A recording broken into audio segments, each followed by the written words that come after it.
around the world in different languages. The very first booster set was released internationally in English on December 10th, 2011, and for many was their first introduction to the card fight world. But for those that weren't there at the time, allow me to catch you up.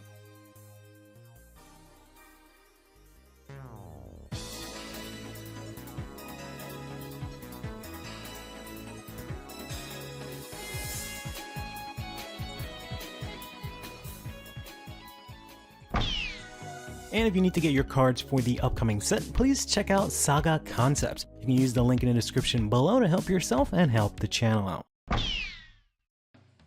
CurlyHairedVanguard is a card game where two players compete to be the first to inflict 6 damage to the other player in order to win. Much like a battlefield, you have a main leader called the Vanguard. This unit is the heart of your battalion and represents you in the fight. Your Vanguard has different types of supporting units in its army called rearguards, which can power up other units, defend them from harm, and perform other unique abilities. One of these types of units are trigger units, which are recognized by their yellow bottom trim and the symbol in the top right corner. These units work directly with your Vanguard to sway the entire flow of the battle. Your Vanguard is special in that when it declares an attack or is hit when it attacks, you get to perform a check. This check allows you to reveal the top card of your deck. The purpose of this check is to see if any of the revealed cards are trigger units. The symbol on a trigger unit activates an effect when revealed during these checks, as well as allowing the revealer to give a unit power till the end of the turn. There are 4 types of triggers. There's the critical trigger, which increases the damage a unit can deal this turn by 1. The draw trigger, which allows you to draw 1 card. The stand trigger, which lets one of your units attack again this turn. And finally, the heal trigger, which allows you to heal 1 damage. In Vanguard, when an attack is declared, the player being attacked has an opportunity to guard, using their cards in hand, and sometimes from other places. However, when a Vanguard attacks, the check for triggers comes after the guards are placed, allowing the check of a trigger to break through these shields and turn the tide of battle. Likewise, after a Vanguard is attacked, a check occurs that can power up the Vanguard for the rest of the turn, stopping the opposing advance. Both players must balance their resources when attacking and defending, knowing when to push forward aggressively or fall back conservatively. These are some of the core mechanics, terminology, and interactions in CurlyHairedVanguard, summed up as quickly as I can. While it may be a bit jarring for some at first, players during this time were actually able to get some first-hand experience before the first booster set, thanks to the release of the constructed trial decks. On December 3rd, 2011, the first 2 trial decks for Vanguard were released. Trial Deck 1, Blaster Blade, and Trial Deck 2, Gigantic Overlord. The Blaster Blade trial deck was based on Royal Paladin, while the Gigantic Overlord one was based on Kagro, 2 of the clans of Vanguard. Clans are like Vanguard's color system. All cards are from a clan, and each clan has playstyles or certain mechanics exclusive to them. Royal Paladins are typically focused on swarming the field or filling up the board with their units. These units also have abilities that give them power the more you fill up your field. The main strategy in a trial deck seems to have been to ride into your Gancelot, who could get extra power and an additional critical, which let it deal 2 damage instead of 1. You can push for game with this or with your Brigide's ability to get some extra power during drive checks. Vanguard doesn't have a mana system, but instead players must gradually level up their Vanguard by riding a stronger one each turn at the start of the turn. You start from grade 0 and work your way up to grade 3. If you've never played Vanguard from the start, it's important to know that unlike modern Vanguard, where your deck is focused around a singular grade 3 Vanguard that often never changes, during these times you actually had to play different options. This format had no ride deck, and no consistent ways to get your desired grade 3 at the start. You had to ride whatever you got on that 3rd turn. You could also ride into a different grade 3 if it was more advantageous down the line. This meant playing backup Vanguards in your deck. The Blaster Blade trial deck came with Gancelot and Brigide that both had skills when they were the Vanguard, while the Gigantic Overlord trial deck had Overlord and Goku. In general, the Blaster Blade trial deck was weaker compared to its competitor. You even had cards that contradicted each other, with Morgana getting extra power when you discarded a card, while Randolph gained power if you had more cards in your hand than your opponent. Between the two trial decks, the Gigantic Overlord deck was clearly much stronger, as the two units mentioned just now, Overlord and Goku, would become the key card in the most popular deck at this time. That being said, these trial decks were just an appetizer for the main course to come. On December 10th, 2011, we finally received the very first Cardfight Vanguard booster set in English, titled Descent of the King of Knights. This set introduced several different clans. However, it was mainly focused on the 4 played by the main characters in the anime: Royal Paladin, Kagero, Oracle Think Tank, and Nova Grappler. There were other clans introduced in this set like Spike Brothers, Mega Colony, Tachikaze, Nuatama, Dark Irregulars, and Grand Blue. However, they mostly started off as support units in this set, but later on would become standalone decks. This did not stop some players from building decks that focused on these clans this early, however. Key cards in this set introduced reprints of some of the cards in the trial deck, but in different arts, allowing players to possibly get playsets of Gigantic Overlord, Blaster Blade, and Gansalot a little bit easier. Through this set, Royal Paladin received the King of Knights, Alfred. This card for Royal Paladin solidified the clan's playstyle of swarming with units and powering up the more units you had. Alfred did both of these, as it would gain attack for each unit on board at the cost of not being able to be boosted when it was the Vanguard. It also had the skill to call out any unit from the deck after paying a cost. The other key boss unit from the other two main clans featured in this set, Nova Grappler and Oracle Think Tank, were Ashura Kaiser and CEO Amaterasu, respectively. The latter of which had one of the new abilities focused on in this set, Mega Blast. This is a skill where after paying a massive cost that could only be paid late in the game, you would receive a massive effect. CEO Amaterasu was from Oracle Think Tank, a clan that mainly focuses on divination and drawing cards. Amaterasu's Mega Blast was rightfully fitting, as after successfully hitting an attack and paying the cost, the player could draw 5 cards. This was not draw until you had 5 cards in your hand, this was draw 5 cards regardless of your hand size. Some of the other Mega Blast effects included retiring 3 of your opponent's rear guards in main phase, or just retiring all of them in battle, or even restanding all of your units, which allowed them to attack again. Not all clans received a Mega Blast card, as some of these clans were merely introduced in this set to fill up a player's deck. This is because originally you could play any card in your Vanguard deck, not just the ones from your clan. This allowed players to, for example, use cards like Rock the Wall in their Nova Grappler deck to use its ability and feel the cost of their late game Mega Blast push, as we saw in the anime. However, there were several cards that incentivized you to play cards of the same clan, as their effects would only work on cards of that clan, or if your Vanguard was of that clan. This is the case for the first 3 Sentinels released in this set. These are grade 1 cards with lower attack than usual that had an ability where you could discard a card from your hand to choose a unit being attacked and essentially nullify that attack for that battle. These are what we call perfect guards, or simply PGs in the modern day, a required staple in modern decks run at 4 copies.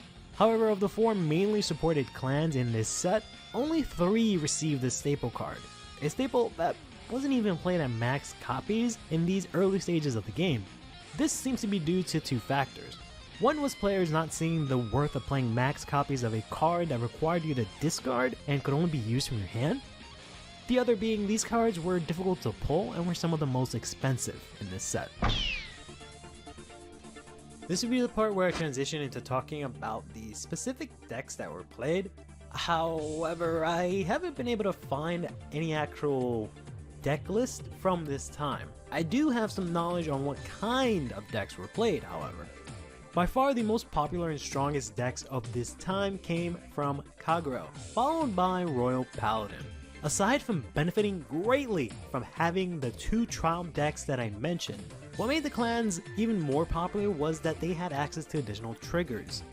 Players were technically allowed to include cards from any clan in their deck, but the trigger units had a restriction. The rules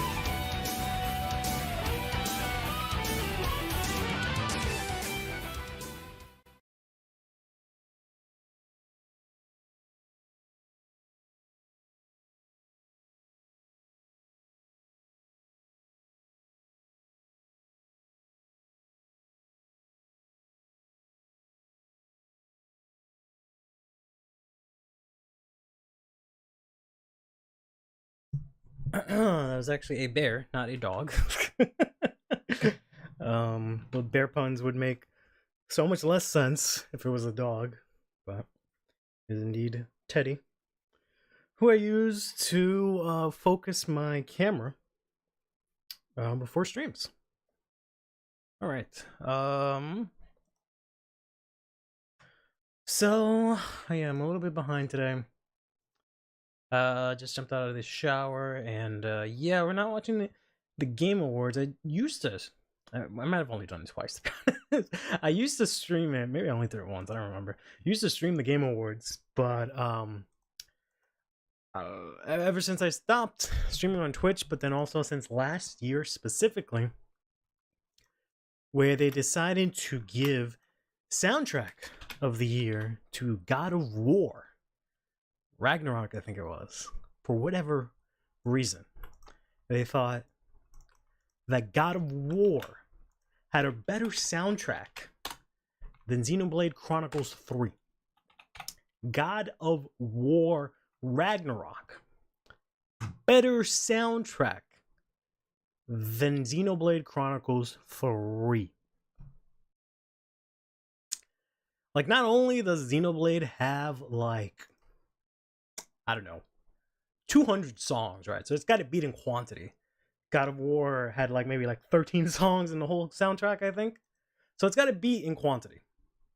Yeah, quantity. But that's not important, right? It's the quality that matters. And I can guarantee you, you can randomly grab any random song from that soundtrack, from the Xenoblade soundtrack, and it will easily body the entire existence of the God of War soundtrack. Easily. Like, completely demolish that excuse for a soundtrack. Even though it might be good, right? It just pales in so many shades in comparison to the Xenoblade Chronicles 3 soundtrack. And it decided to give God of War Ragnarok soundtrack of the year. So I will never ever be watching the Game Awards for as long as I live. Because of shit like that. But let's go over some of the news from this morning as I open up a bunch of Cyrus's tweets in a new tab. And probably get some music playing. That would probably be a good idea. Undead Red Redemption 2? I'm guessing that is? I'm not sure. I'm not sure what RDR2 is. Hey Joe. Hey Azim. PUBG was a nominee 1 year, and that's all you need to know. The Game Awards was a joke. I don't know about that. PUBG was very pivotal in the game's history, actually, because it's what led to freaking Fortnite even existing, right? Like, Fortnite was this like random game where you like build shit, and then they saw the success of PUBG, and they were instantly like, fuck this shit. Let's copy PUBG, and then Fortnite became what it is today. So more music just to piss myself off even more. I'm good. I'm here for the awards. I'm not here for the awards. I'm here for the memes. Like the kid that stuck on stage last year. I hate that kid. Where's my one stream playlist? I swear next year we'll have more songs to play on stream instead of the. Granted, it's like what 40 songs that I have here, but yeah, we just hear the same ones all the time. I'm sorry about that. I'm gonna make a big push next year to just do a lot of stream related things. So get a lot of assets and also more music that I can very easily hop in, especially mood dependent music. So we have to work backwards. All right, fine. I have to open them all up because otherwise then Twitter is like, oh hey, here's all your messages for everyone to see on every single tab. But thankfully this time it's not open, so we'll work backwards this way. And whoops, don't want to see the editor. How do I close that? Close that. close that, and then left. There we go. You guys can see what the hell I'm talking about. In full screen, so you guys don't look at my bookmarks and my tabs and make fun of me. Not that you guys would ever do that, but I think that's it. I think we're good to go. Also Curly with an L-E. As a shock to no one, grade 2 Maple is good in Alden. Yeah, I kind of forgot. We saw the same video actually, because I was gonna send it to you, but you're talking about the Loopville video. I kind of forgot that Alden needs on grade to activate his effects. 3 different grades also, which is asinine that it needs that many restrictions. But yeah. What do you call Fortnite? A positive influence, whether you like it or not. Fortnite's the biggest game that's ever existed of all time. I don't know about the grade 1. You can probably play both. Did you know that blue-haired? Get him out of here. Get Azim. Guards, get him out of here. I'm so tired of that shit. Mushroom reprint is good. I need about 7 more of those. Yeah, mushrooms. 2 mushrooms, 2 tokens instantly. Yep. I'll be taking all of my FRs and FFRs of Alden since he's bad. Okay, sure thing. You heard it here, chat. Alright, so first piece of news. We're getting in the new reprint pack. This is, I'm going to believe, January, February, which means we are going to be getting this February, March. No, should be March. I think we're like literally 1 promo pack behind, right? So there should be March, April. We'll be getting this, right? All this formats, hold them. So we'll be getting these. And it is very interesting, extremely interesting. Because, first of all, they picked 3 cards. They're all rares, right? They're all rares that I've actually seen some play, especially in the last couple of sets, months, whatever. But they're not in alternate art, which is very strange. I wrote a tweet saying like, oh, these are great, although it's kind of, you know, funny that they picked these 2 that have been really hyped up lately, right?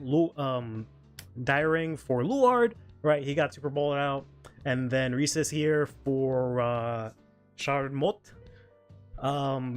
This got really high, and it's really high right now, even in English, for both of these.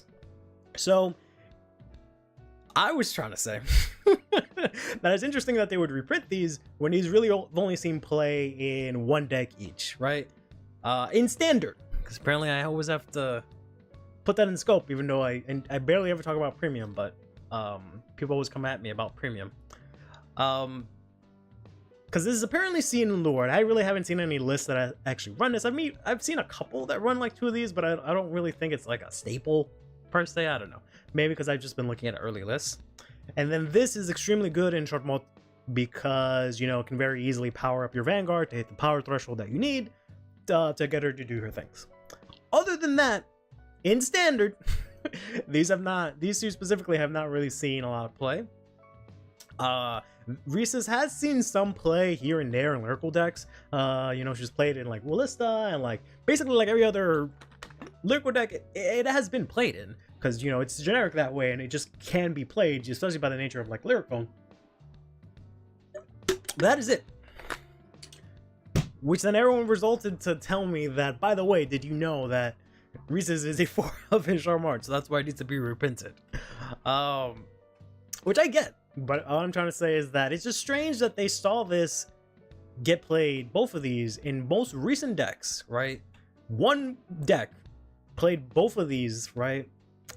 And then they immediately went and reprinted it, which is really strange. Like, immediately. I've never seen a reprint this fast, ever.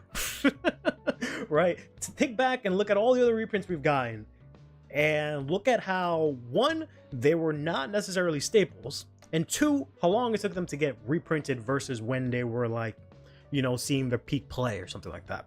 So this kind of threw me off. And the thing about this is that's interesting is that, you know, since they don't have alt art, it almost makes it seem like, because these packs are usually done ahead of time, right? So it kind of makes it seem like they took whatever was in this slot and put these 3 in there last minute, just because of the fact that they don't have alt arts, which they've done for all the other reprints, unless I'm wrong. Aside from like the promo reprints, they've done alt arts for all of the reprints. So that's kind of interesting. But yeah, these 3 are going to be reprinted, which is pretty cool. Usually these reprints have like been worth, like the promo reprints that they put in these packs are usually cards that are like the duds that you don't care about, but now it's actually something that's good and decent. So resistance school favorite period. I'm hoping that I'm saying the name right, but I at the same time I don't really care because I say all of their names wrong. The anti-mushroom are 2 reprints that Sawyer wants, although the anti barely sees any use. Yeah, she just needs a reprint just because of the fact she's expensive. You know, she's played in like no deck. I don't even think Leuhan plays her anymore.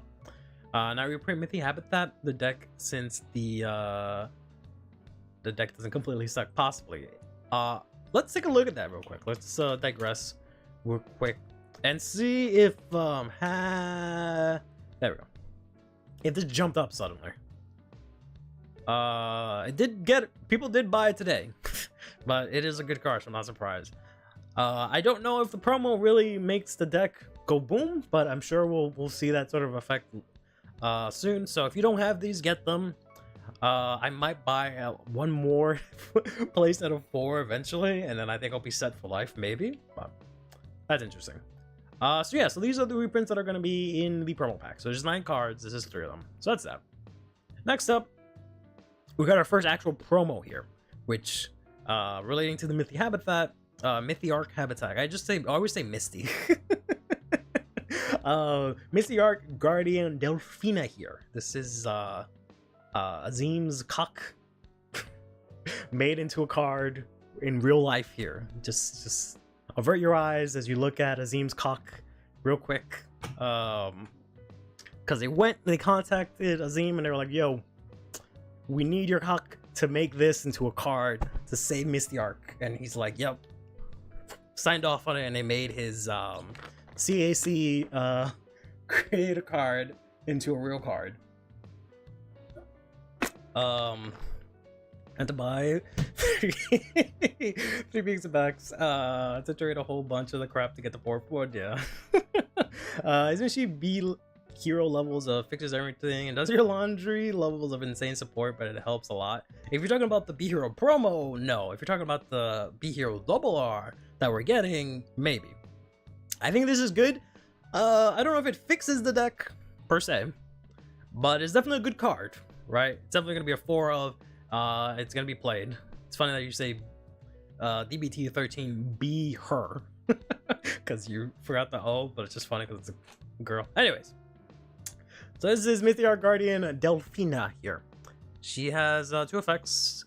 Rear, once per turn at the end of the battle that your Great 3 or greater Vanguard Misty Arc and whose card name attacked, Soul Blast 1, stand her. And then it gets 10k power. I've missed out on 10k power, so that's actually really good. So this is really good. This first effect is really good because it gives you 5 attacks, obviously. Swings in for 20k, obviously. But also it works well with the grade 1. So that's pretty good. Because the grade 1 can give power to her, and then she can reswing with that power, right? So if you play 2 Misty Arcs, going first, because I didn't see a grade restriction on it, but we'll take a look at that. You can have her in the battle. Yeah. So that's pretty good. Because you can just very easily get that up to 20k on first swing and then 30k with her skill after that. Because the grade 1 says, the booster here says, when another Misty Arc is placed by an ability and you're grade 3 or greater, your front row rear guard in the same column gets 5k. So you can very easily play 2, have it get, 20k and swing in. More than that, obviously, but you can very easily power it up. So that works really well in the fact that it restands specifically. It doesn't like call itself out, so it keeps the power. So that's top notch right there. It's really nice. I'm just conflicted on your ratios now. Yeah, I can imagine that. And then, because it doesn't fix one of the issues the deck has, is what I'll get to. But much better numbers in Recycler's Persona. That's almost everything. I don't know. Just needs another grade 1 name. Yeah, this does have the name, which is good. So it does fix the fact that you need Misty Arc names for the skill. So that's great. If there's a grade 1 that calls itself like the Magnolia Rabbit, yeah, that would be great. Because that's kind of the thing that it needs. It needs a way to easily sustain board, which Storkea has, but then there's the fact that everything has to have a Misty Arc name. So that's kind of where the deck suffers. Where it's in Storkea, where it could very easily get a board, and its cards let you get a board, but then they have to have a specific name. Yes, Perry the Platypus. I had her become 53 in testing earlier on Persona with a trigger. Ooh, that's pretty good. Basically, she is a 2/3, but I would actually say this is the 4 of. I think this is an instant 4 of. This gives you 5 attacks, and she sings in. Like, even on worst case scenarios, this is good. 5 attacks, plus 20, plus 10k. On good boards, this is extremely good. Then it has a second skill where at the end of the battle, if you have 3 units with Misty Arc, it doesn't say other, right? So it counts herself and the Vanguard. So you literally just need to have her, Vanguard, and then Perry the Platypus. And that's 3 units with Misty Arc in her name, by the way. Because it specifies units, doesn't say rear guards, it doesn't say other. You retire her, choose a card with Misty Arc in its card name with a different card name from herself, so you can't bring her back, or other copies of herself, which does suck, and you add it to your hand. The main purpose of this, of course, being that you bring back the Persona Ride, but it doesn't say unit, so you can actually bring back the Misty Arc habitat also, which is really good. Because it just says card, so you can choose an order as well. And if you know there's like a unit or a PG or whatever we get in the future that has Misty Arc, you can bring that back as well, which would be really insane. Suggesting Gundam's style way to Superior Ride Mytholic mid battle phase. Card would actually be next level insane. Gundam style way? What do you mean Gundam? You mean like Risers or not Risers? I'm blanking out on the other Blau Klugers.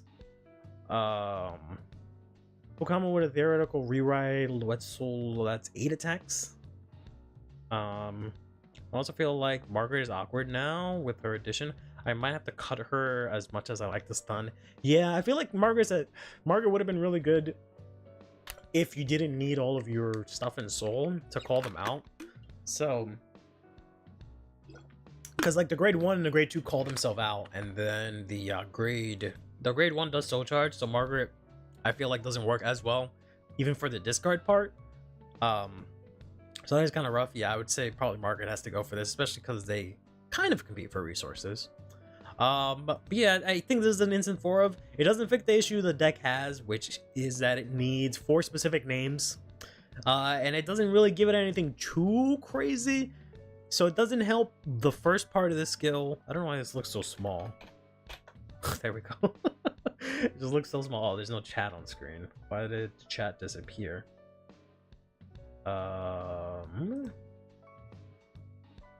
Let's fix that. There we go. I don't know why that disappeared all of a sudden. So it doesn't help the first part of the skill where you make discard. So that's irrelevant. It doesn't help with the stun part of the deck either, right? This is the deck that just does 50 things for no reason. It doesn't help with that. It just helps with the pure just aggression, which is good. The deck was missing that. It doesn't matter for this part, right? Where you never want to bring her back to hand. So she's not a call target, or she's not a bring to hand target for this skill, right? It's just afterwards you can restand and attack it. So ideally it would be her 1 column, and then the thing you would bring back to hand, be it the grade 3 or the grade 2, so you can use their own play skills again. Which is basically what the deck needs. It needs another good unit that has a good on play skill, and then maybe like 1 unit, like X said, that can recur itself from drop. And I think the deck would be in a really good spot, because then like this will be, you know, more playable, the discard. Superior writing, I don't know if that'll be great. That does, like, I get the idea of superior writing because you get to like call and like do the discard again, but I feel like that's just making the deck do too many things at once. Right? To have it discard, to have it have a full board, to have it restand, to have it call stuff out, to have it stun, like that's way too much stuff. I think it needs to consolidate a couple of those playstyles and then just focus on that for future support. But this is a great promo. Absolutely love it. I would argue Margaret is too slow if you are not using her to CP1 draw. Only reason I run her in to your Leonard mass because you can afford that.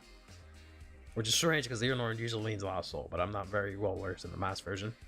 If you could rewrite Melodic mid-battle phase, you'd activate top 7 and call to discard again. Just go full Bermuda bounce. I don't know. I would rather it go like bounce and then keep the discard part. I think that would be really cool. I think that would work out really well. What is playing? I don't hate it. I've just never heard it before. Let's I think I want to play this. I'm a big fan of Catherine, sorry. I used to have a bunch of their shirts, and I played the game like a zillion times, and I have a whole playthrough of it that was cursed because my PS 2-hour version, perfect. That's the whole stream. We're gonna listen to this one song. I just really like it. Anyways, that stun aspect was fun. Paralyzing 4 units on board with Million, and is that what it's called? Oh, that is what you're called. I just call him Giraffe. I don't call any of these things by their name.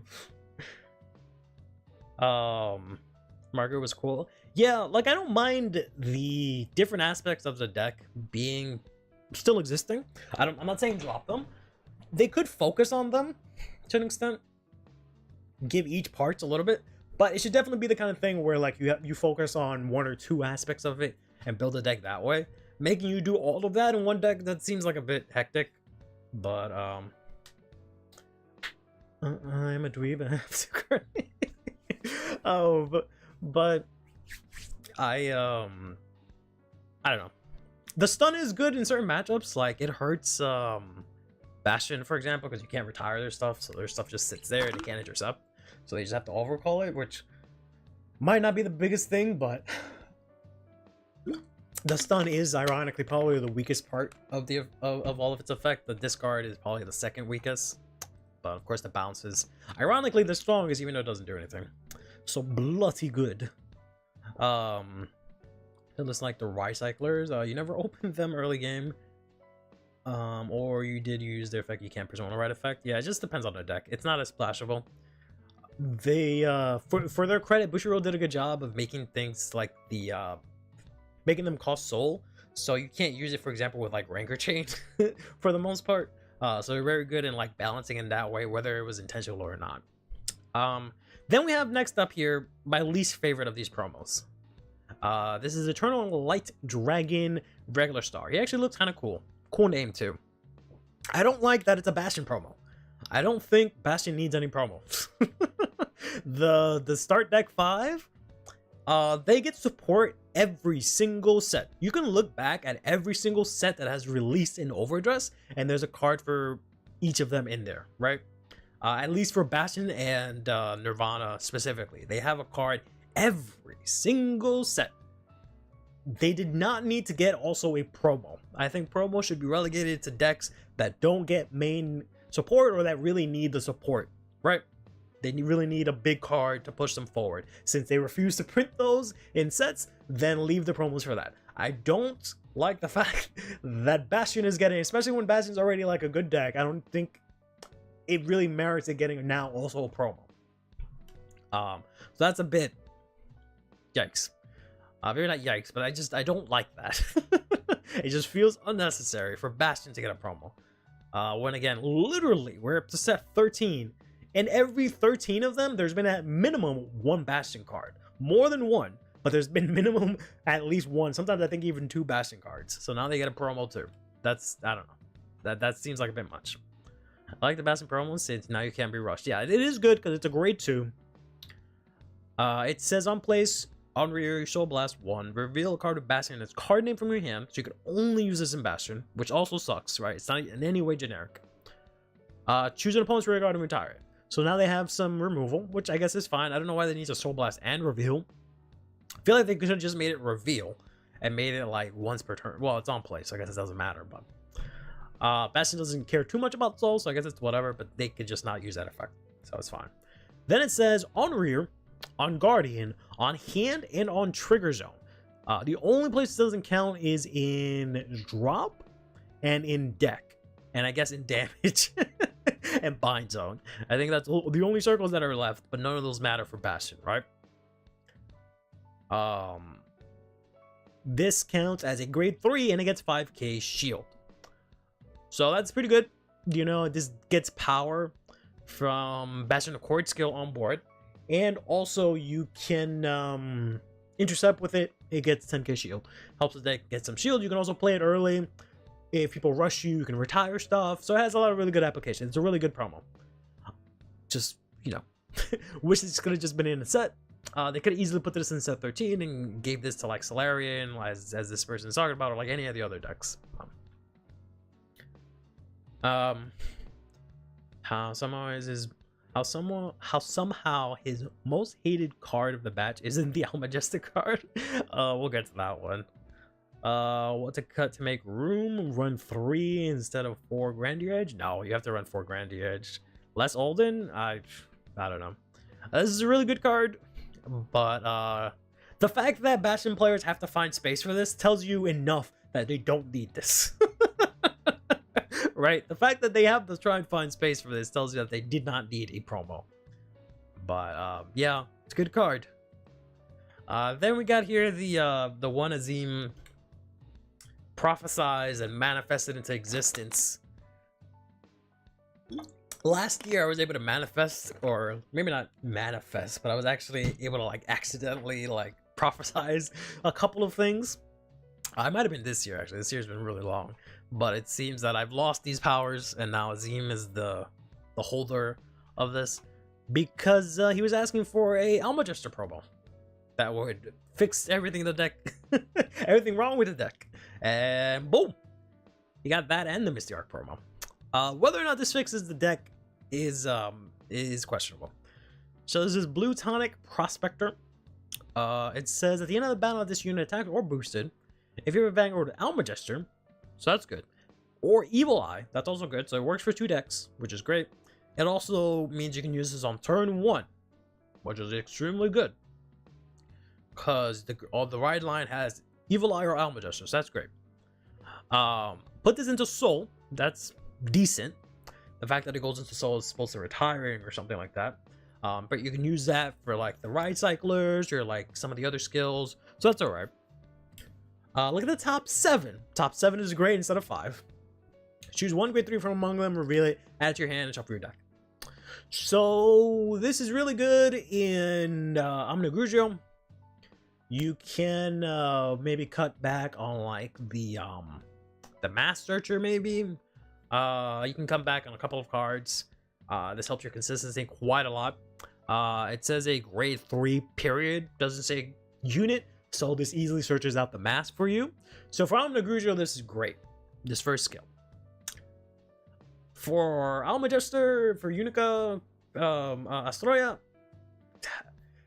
it's like fine. It does help the issue the deck has where the mass version, where it makes it a little bit more consistent, but the deck has a lot more issues where I don't know if this helps it per se, but it is the free.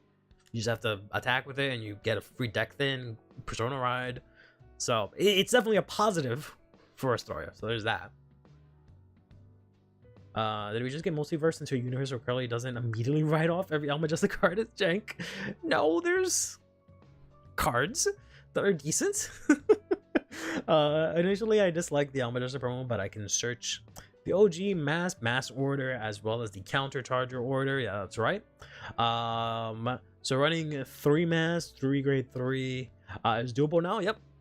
There's a lot of good grade 3 cards. There's just it doesn't even specify the name, which is insane. You can just play any grade 3s and search it out. So that's pretty good. I could play Lukier and just play the Almagester line and easily search out my Lukiers if I wanted to, right? Obviously before I ride grade 3. This is great for Omnium, but not as much for Astroya. It is something though, yeah. That being said, why can't they just add a line of this card has a great in soul and drop? Yep. Especially when the fact that it goes into soul. They kind of missed the mark on there. That would have helped out at least, you know, Astroya more. Omnia doesn't really care about that. It just likes having a soul. So this is definitely a more Omni Grugio card than it is an Amadeus card, but Astroya will have to play this at 4. Even if you don't play the mass version, you still, I think, want to play this at 4 just to get your Persona rides. Then it says if you have 2 or more trigger units, it gets 10k shield, so it's 15k shield. So it's only active. It's active right away on grade 3. Actually, this can be active right away for both decks on grade 2, because you can play the Wolf Feet Girl to bind 2. For Astroya, it can be active on turn 3. Whereas for Omnia, yeah, it's also active on turn 3. So this is active on turn 3 for all of them, which is good. I don't like the R, it doesn't fit either. Yeah, it doesn't make any sense for any of them, which is kind of lame. It has that like vibe of like the like Bruce ride card, where it's like this crazy cool looking thing with like a bunch of arms, and then it's a support card for Bruce, which is a bunch of demonic football players. So it's just like they just had an artist draw this cool ass shit, and they're like, Astroya support, who gives a shit? So I wish there was a little bit more of a connect there, but what can you do?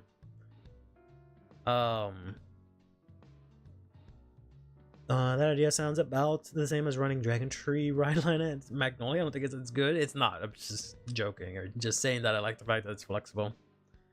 I still think Lin Nulk is the best support for Alma Jester and Omnia. It is. Not so much. It helps Astroya, but the problem that, in my opinion, Astroya has is that it's solved. This is a problem that's solved by Omnia Grugio, is that Astroya needs the crits, right? Specifically 3 crits. So it has to do this whole thing where it has to pull out crits from deck, put them into Solar Drop, and then bind them, right?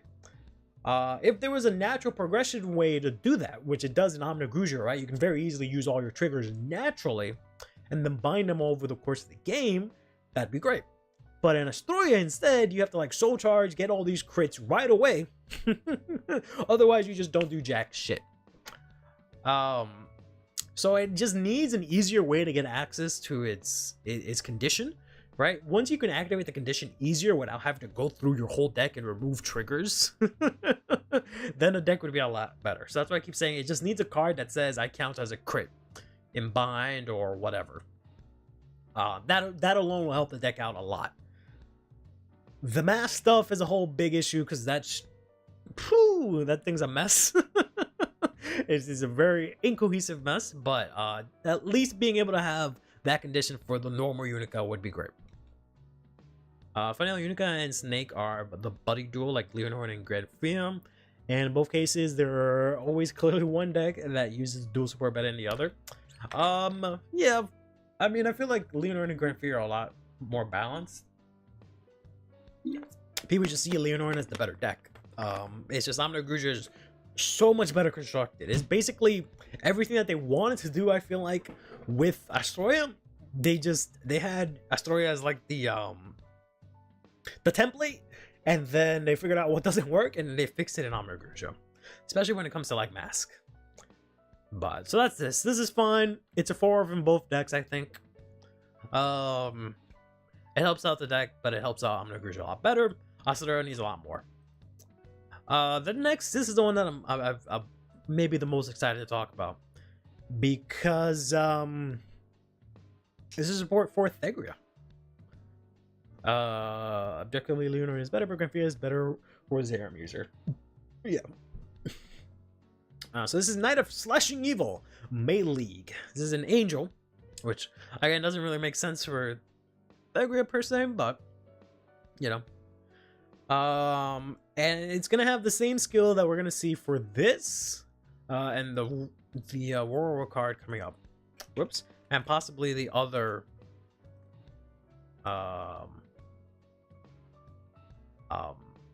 Cray Cross Epic characters. But this is basically a ride skip card. Thegria best girl, yeah. I'm curious to see what you think about this, Brawls, because I'm not sure.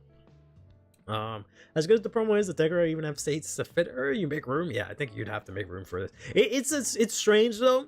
This is a godsend for Spiky Salad Boy now that he doesn't break on base. Yeah, this card is insane. I think so. If you have a grade 3 with Thegria, and your opponent's on grade 3. I don't like that it's a going second card. I feel like I have to remember what the justice says off the top of my head. Because I'm trying to remember, is it that Thagria is really bad? I think Thagria's going first is good. Is something locked to grade 3? I don't remember. But yeah, the fact that it's locked to going second kind of sucks ass. So it just makes it feel like you have to play that one order that everyone keeps telling me not to play. That lets you get the persona right on turn 1 if you go first. So that way you have the balance, right? So on turn, if you go first, you can persona ride. If you go second, you can persona ride.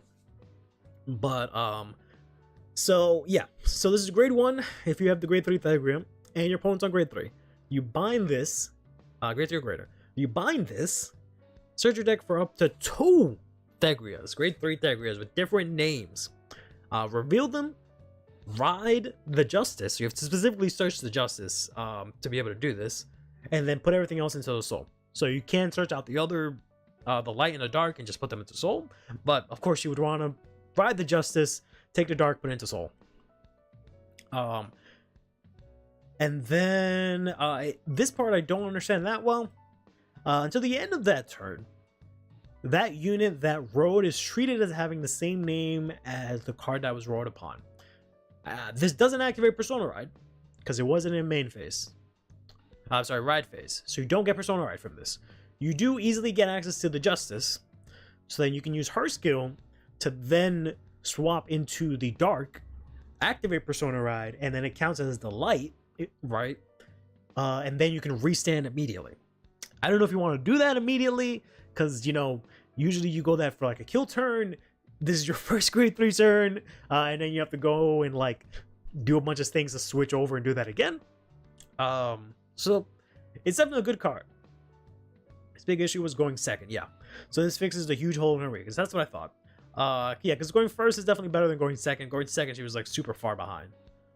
So this helps with that, but it's good. I do wish it had another skill, right? Like how the Aurora one, they always do this. They print one that has like basics, and then they copy and paste it and make the next one way better, right? Because this is Friendship Fairy, and then this is the fucking the Jasmine, the Kyrie ride skiff. That's what it feels like. I wish I could post all the plays with this card on here, but the character limit on here, is there really a lot? This is going first. Funny. TT Cup, I mean Thagria. Remains of honor. Reminds you of Honor Professor in G. You have to go through so many awkward hoops and complicated rulings to make it work. I don't know about complicated rulings and hoops, but talk about Friendship Fairy here. So it is nice. One, this is a grade 1. It's on Act. It's free, right? So it definitely has a lot of plus. You could, like, you know, rush with this, guard with this. It's on a grade 3. It can you can do a lot of interesting things in the ways that it interacts with your orders, because but the only things I can think of is if you use those orders, the one that lets you ride, then you can do some interesting things. But if you don't use that, off the top of my head, I don't see this doing anything too crazy, because you ride into the Justice, have the Dark, you have everything you need, right? You can even play less copies, I guess. Maybe, I don't know. You can definitely play. You don't have to play as many. You can definitely play the Light in the Ride deck and like maybe 2 of the Dark, maybe, in case someone goes to damage. And then you can use the skill of Justice. You could ride even the Light. Use the skill to call through things. Yeah, no, you want 4 Justice. I'm saying the Dark. You can play like 2 of the Dark. You can ride going to the Light, which I think counts as Persona Ride. Yeah, because she activates Persona Ride. So that gives you Persona Ride, and then you have the Dark already in Soul. So then you can use it to call stuff out if you need to. You can go into Justice, put in Dark, ride into Dark, instantly have the restand because it copies the name. You also have Persona Ride. because again, she activates Persona, right? I don't think she cares about your opponent being on grade 3.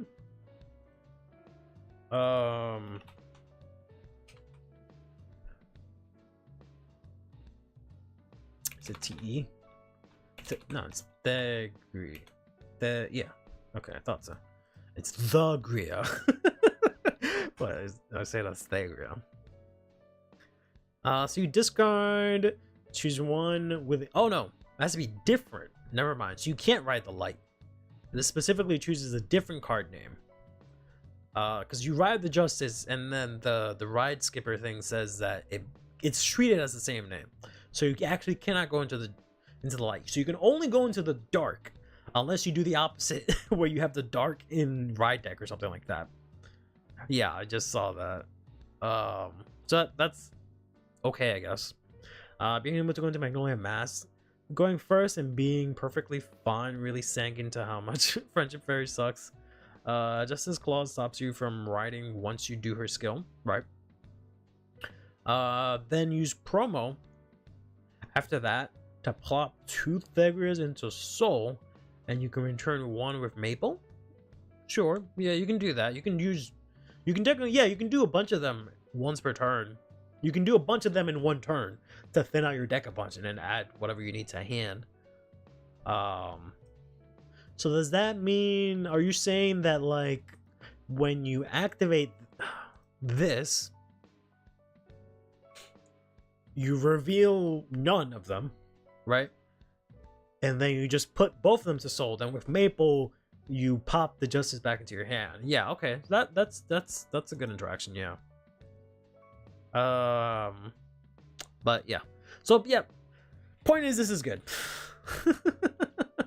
So what's the Maple both grade 1 and 2 ratio currently for the Thegria bill? I'm also curious how many set orders you guys are running. Brawls can chime in, but I believe you play the grade 1 the ride line, grade 1 Maple. You play some of the grade 2 Maple, not too many, but it kind of depends. Maybe like 2 or 3. You play 2 of the set order, the Persona ride one. And then I play 1 of the other set order, so that you can going first go in. Most people don't play that, but that's just how I've been playing her. That's a lot of cards without shield, yeah. So let's go on to the next one. I'm very excited to try out the Thegria one. See how that works out, but again, we have to just wait. I'll check, see if it has anything. We might have Leuhan, but I honestly do not think so. We might just have to test the Bloody Fight Dragon, I guess. I swear if the Chaos version of the deck doesn't count as a different name in Soul. Yeah. I mean, I don't know if it really needs that, to be honest. Yeah, there's no update, so there's no Leuhan. Whoops. To be honest, the Chaos is probably the best of them that came out of set 11. It's probably the best and most playable out of the 5 Great Cross epics. Like Tamayura and Thegria are okay. Eva, no one knows how to build that deck, so I can't talk about the poison version. And then the last one is Wara. Wara's okay. Chaos is absolutely the best one to come out of them. So that one is probably gonna be, I don't know what they're gonna do. I feel like it's gonna be like the Thegria one if they're smart about it, but because of the fact that Chaos hasn't seen a lot of play, they might make it like this one where it has an extra effect where it's like crazy good, and they're gonna make Chaos insanely good. But I think the only thing Chaos needs is a card that maybe that it counts as different names. That'll probably be good, so you can play multiple copies. But it just needs something that helps it not deck out. Is really what the deck needs right now, and the deck I think would be perfect. But we don't have that yet. Instead, we have Everspring Hunter Emirates here. The Breezing Wind. It's the new Verminant Wave. So if you have the Grade 3 Aurora, you can, in your hand, you can put this card into your Soul. So that's kind of interesting that they did that. I get it because it works with the second skill, but it's interesting that it specifies in your hand, so you actually can't rush with this, which is very interesting because it has to be in your hand, so you can't rush with it, even though it's a deck that rushes. They don't let you rush with this card, and it's a grade 1 too, so that's kind of interesting. And you can't, like, you know, tribute it and bring it back or anything like that, because again, it has to be in your hand.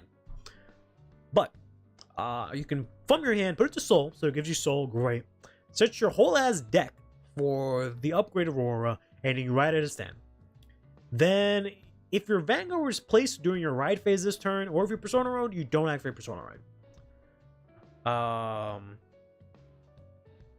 So I'm guessing, like all the other ones, I just want to see how it's worded.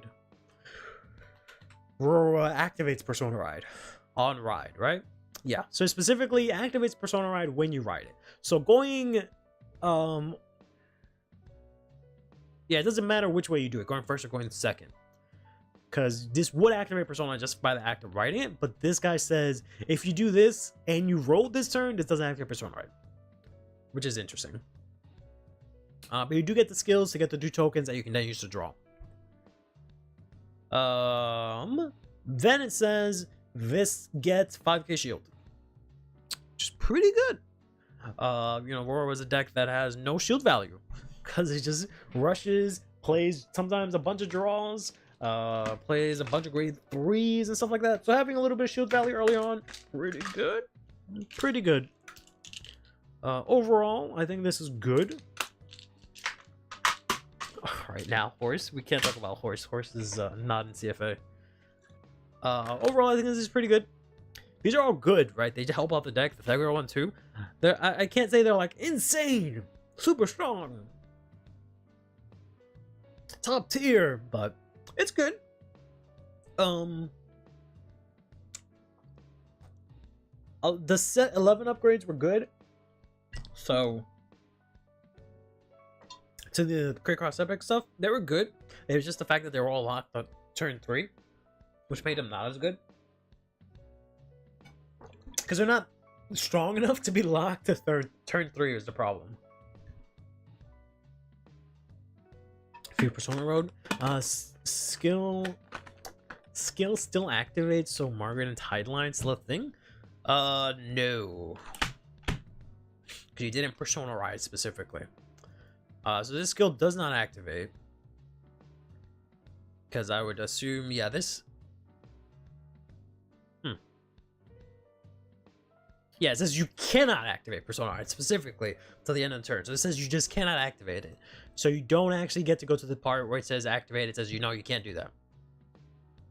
So since you didn't get to activate it, you don't get to use Margaret and Tideline now. Even if... Yeah. But yeah, no, this one's good. Helps out Aurora a lot. I think this one is more impactful than the Thegria one, but we'll have to wait and see. See the last line of the promo skill. If Persona Road, why is that worded like that? If your Persona Road is active, even if you Persona Road other than by normal ride.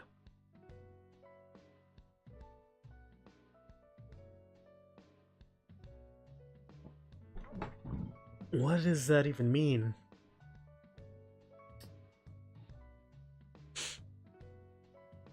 Vanguard is placed during the ride phase, or if you Persona Road. If your Vanguard is placed during your ride phase this turn, so if you just rode into Aurora and then activated it to ride into the other one, or if you Persona Road, so if you rode into Aurora again this turn, or if you rode into Aurora and use a skill somehow to something else to Persona Ride, this locks you out from Persona Riding for the rest of the turn.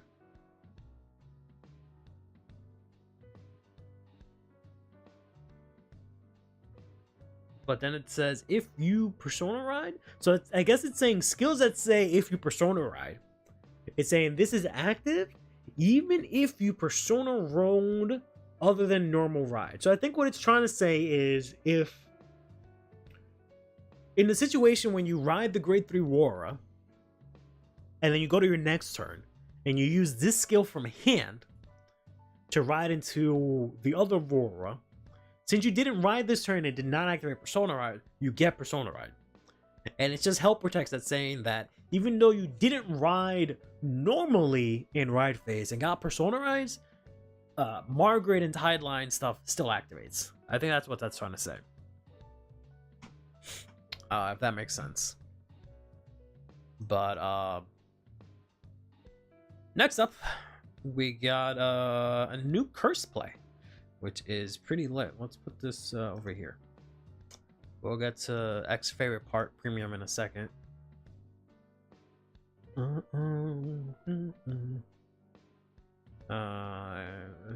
Just if Super Wars Persona Red effect activates. Well, thanks, Ek. Thanks for calling us stupid.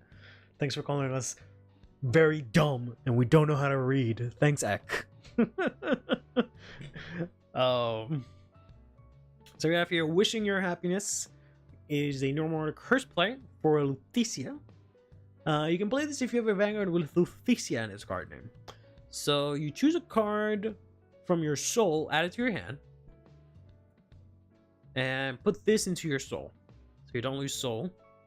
Then, if you have 2 or more curse plays at that point, so if you just have 1 and then put this to soul, you have 2 at that. Choose something from your drop, put it to soul, choose one of your units, and it gets 5k.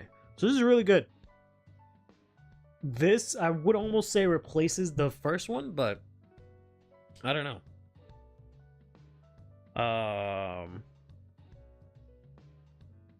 I feel like this is really good. I don't know how Leuhan plays in set after the next lyrical set, so I have to come back to this after I do that, which I'm just waiting for the cards to come out in English so I can play them. Oh, no, we're not reasonably required to play TCGs. Yeah. This sounds really good to me, because you can very easily put stuff into soul by other means and then use that as, like, I feel like I would really like this card. Whether or not it's really good, I don't know. Runs more orders than Zorga? I don't know about more orders than Zorga. She just runs 8. Zorga sometimes run. I've seen like lists that run like 14 orders or something like that, so I don't know. So I don't have too much about this to say about this one just now. Yeah, it retrieves PGs and stuff. Because typically what I would do is, like, I would soul charge the PG, and then I would call out the PG and then bounce it back with the Eureka. Same thing with like my Persona Ride and stuff like that, or Trigger. Now I don't have to do that. I can just flat out grab it from soul, which is decent, but at the same time, you tend to use that for like soul blasting skills. So I don't know. I don't know. The second skill is really nice too, to put something from drop into soul, so you can very easily grab a curse play, and instantly you can go from 1 curse play to 3 in that one move, right? Which is pretty good. But you're insane if you run more than 10 orders in Zorga. I've seen it, man. They only run, what was it? They only run Zorga, Shadowcloak, Roman Prison Dragon. That's it. Everything else was orders, and it got like 2nd in Toronto or something like that. But all right. Next up, last bit of news that we have here, selective soul charge too. Yeah. Next up, we got this big announcement here that we're getting premium format deck sets. So presumably, this will be similar to the ones we got in English for Night Rose and Harry. Whether or not we'll get all these 3 together, we don't know. Let me check if there's any information in the other ones. No, it doesn't really seem like there's any information about that specifically. That would be insane if you get 3 decks. That would be really good. Don't know if that's going to happen. But this is really interesting for 2 reasons. One, we had that stream a while back where we tried to decide what the next Encounter and Stride deck set would be. And I put Cecilia for Neo Nectar being next if they're not going to do Dimension Police, and I forgot what else. I think I said Great Nature. I felt like this was way more likely than Great Nature. Now I don't think that's going to happen, because I find it very hard to believe that they would print the same card twice in 2 different formats, especially something that's not super popular, right? Like, these are like second tier popular. I feel like I don't think if it's something like Leuhan or like Chronojet that they would print twice in different formats. These guys, I don't think they'd do that. So I want to say this solidifies the fact that we're not getting a Neo-Nectar Musketeers encounter in Standard, and we're not getting Jewel Knights in Standard, or Revengers in Standard, which kind of makes sense because we already have Shadow Paladin encounter and a Stride deck set, so I don't think Shadow Paladin was going to get anything else. The other two we don't have, so it kind of made a little bit more sense. Royal Paladin was kind of a tricky one because we already have a Royal encounter. So Neo-Nectar was more likely because there's no Storkea encounter aside from Maelstrom, and there's no Stride deck set either. But there's that. I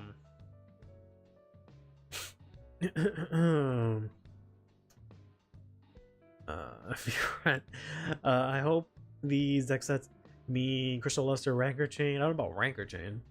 I don't think you want to play Rancor Chain in maybe you do in Premium. I don't know. Katrina reprint. Yeah, I'm hoping for Crystal Luster also. If it was 3 decks in, if it was 3 decks in one set, no one would buy this. What are you talking about? Why the fuck would you not buy 3 decks in one set? These are limit break era of the cards that are not retrains. Yep. To reprint OG Massage Stride. Yeah, that's definitely not gonna happen. That would be great, but they're not gonna reprint that. Chance to make it 4 more encounters. Not the Rancor Chain that I'm thinking of. Oh, okay. 3 cents in 1. It'd be like $200. I don't know. Wasn't the first one like $50 or something like that? The one that just had Night Rose and Harry. I don't think that was. Oh no, never mind. I'm remembering there was this stupid controversy about it being really expensive. Everyone was bitching about it online. Yeah, I don't know. Having them together was really great. The only reason I was able to play Premium was that they came together. Okay, it's 150. Yeah, I completely forgot. And everyone was just like, no. All the Doomers went wild, and all the other people went wild, all arguing about this. And I was just like, I don't. I was so excited for it, and I was just like, fuck it. I don't ever want to be excited about any Vanguard related thing ever and look on Twitter. That was the point where it's just like, fuck this. But it'd just be really cool to be able to get 3 decks in one, but I get that it would be expensive. Getting one of these, I guess, I don't know. It's just really smart to have 2 decks in one. So you can very easily buy it, make it cheaper, obviously, than $150, but you can buy it, play with friends. You know, that's the only reason I was able to even start getting into Premium, because I was able to get my fiance to play, so now I have someone to play with. But.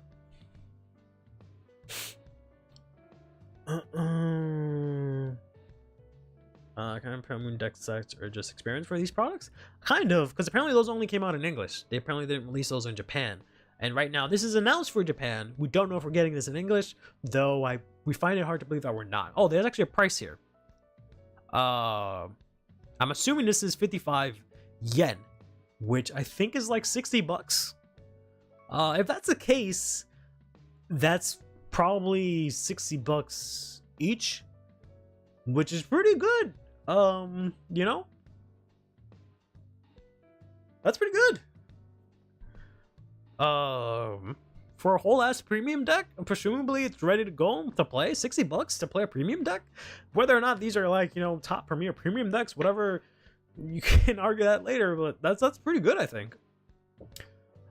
So that definitely means that they're not together, because they're not gonna pay 55 for just 3 decks. So they're definitely separate, which I guess is fine. It doesn't mean all common. Well, they'll probably be commons, yeah. They might do like the Stride deck set kind of thing, where like they'll have a normal one and then a premium one where they're all like in foil, which I think is fine. I think that's perfectly fine if they do that. If they only have one version that's in common, I guess that's okay. But it's $4. Oh, I rounded up. That's even that's way better. $40. Wow, that is so good to play premium. That's to get that many cards. That's pretty good. That's like what, 66 cards, plus if it has like markers and stuff. That's really good. That is really good. That's a really good product if that's what it really turns out to be. We'll have to wait to see more about that. So the only information we have so far is that we have the strides that need specific heart cards. They'll be reprinted and have updated text that'll apply retroactively, so it'll be some sort of errata. Which is pretty good because I don't remember these being that good, at least just speaking from like Vanguard 0 wise and translating that into premium. So that's good. Really like that. Really want to pick up. I might pick up all 3 of these if I can, just to have different premium decks to play. Because right now it's literally just NOK, no grapplers, and that's it. And then my fiance has Grand Blue, and that's the only deck she knows how to play. But to have it be varied would be great. They're gonna do the same gimmick where the errata buff the G units, so you can throw them into the OG variant without the gift marker. Well, this is for the stride specifically. So I don't know. I guess, well, okay, yeah, I guess I don't have the skill where, I guess you're saying, yeah, it'll have the skill where, like, in main phase, you can flip a copy of itself to ride if you have the specific one, and then get two markers of whatever it is. And I'm guessing these are all different imaginary gifts, right? I'm assuming this is Protect, this is Force, and this is Excel. So that kind of makes sense that they picked these 3. I already took my drugs, Basil, but thank you.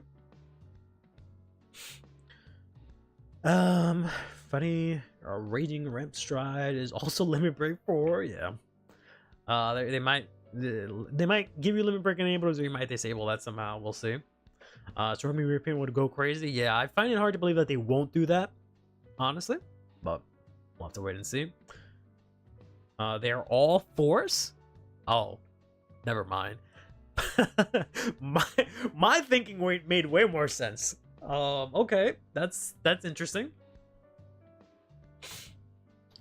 That is very interesting. Okay. All right. I mean, I guess we'll have to wait and see. I mean, then again, they haven't confirmed that they're doing the V cards, like the V grade 3s. So they might not even have markers. Who knows? We'll still have to wait and see. Because of the play V. Oh no. The format you all hate. I don't play it. Boo. 80%. So we'll have to see, I guess. And then the last bit we got is that they'll have the grade 3 heals, the draw heals. Sorry, the grade 3 heals, the sentinel draws, the and all have like the new text, I guess, to be 10k and whatnot. This, I guess, is the one that says if you have the specific Vanguard, put it to soul, draw 1 and get 10k, or the stride one. One of the, I think this is the stride one, where if you discard it for stride, it counts as a grade 3. Yeah, I see the 3. This one, I don't know. I think it's pretty sure it's put to soul, give it power, and maybe don't draw. Because there's one that gives you 5k and there's another one that gives you like 10k. So I guess this is that one. All of them have a V reverse. That is true. That is very true. Interesting. Very interesting. Yeah, which ones did they show here? Yeah, because this is the original art. Right? This isn't V art, or am I bugging? Is this V art? Because this isn't this, right? So these are the grade 3s, and this is like the original art. I'm pretty sure these are the original arts.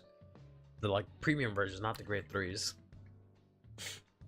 Right, yeah, this is the OG art.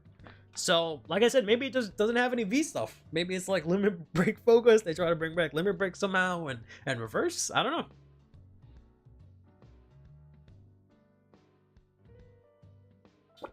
Generic sounds. That'll be the other way around. The Into Soul crit is generic, but it doesn't have the damage check draw like the G Into Soul. Yeah, that's. I was trying to figure out which one it is. But since it gives 10k, I guess it's that one. Because I think the one that goes into Soul to draw. I guess, or is it? And it, yeah, and the one that goes to Soul to draw. Also, I guess if you check it lets you draw, right? I don't really remember.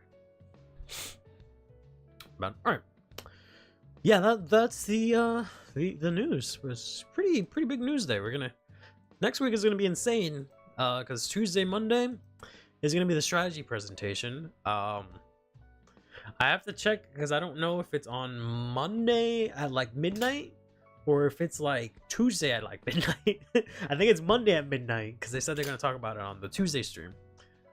So yeah, we're gonna have a lot of news next Monday. All right. I wanted to talk about Leuhan or play Leuhan, but again, he's not available. So Monday midnight. Okay, good. That's what I thought. Yeah, since Leuhan's not available, there's not really much that I can play test from that regard. So maybe we'll just do some more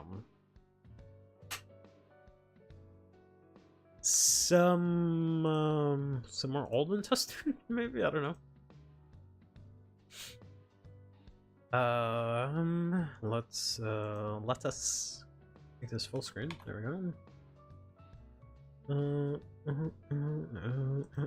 Close Discord for now. Excuse me, and then open that. There we go. Let's go ahead and take a look. I have so many decks that I've been trying to like figure out that I have to like put in the backlog because I'm still trying to figure out a list for Gravidian Mask. Still trying to figure out a Vietnamese Bruce list. Vietnamese Bruce list, which I don't think should be that hard compared to Gravidian Mask.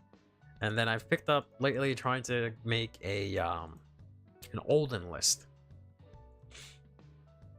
which I don't think will be too bad.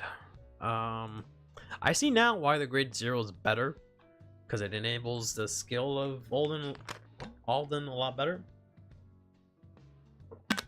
But sucks that none of the ride line is named Alden, so a lot of these skills are locked to grade 3. For the grade 3 dragon that relies on set orders to restand, is there any other Dragon Empire set order besides its own? No. There is, I think, one set order, and that is it. Yeah, this one. This is the only other set order in all of Dragon Empire. Which you can technically play it. It doesn't say you can't play it, but yeah.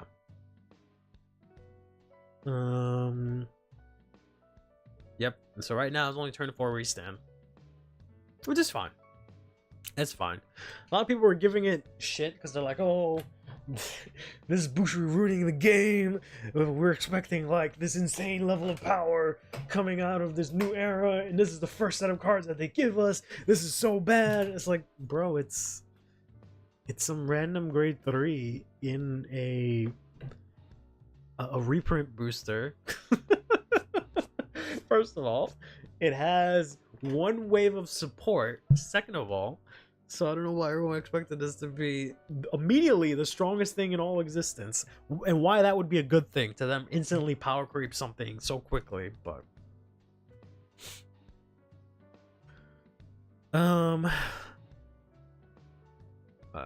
yeah, I guess we can take a look at this instead of Alden.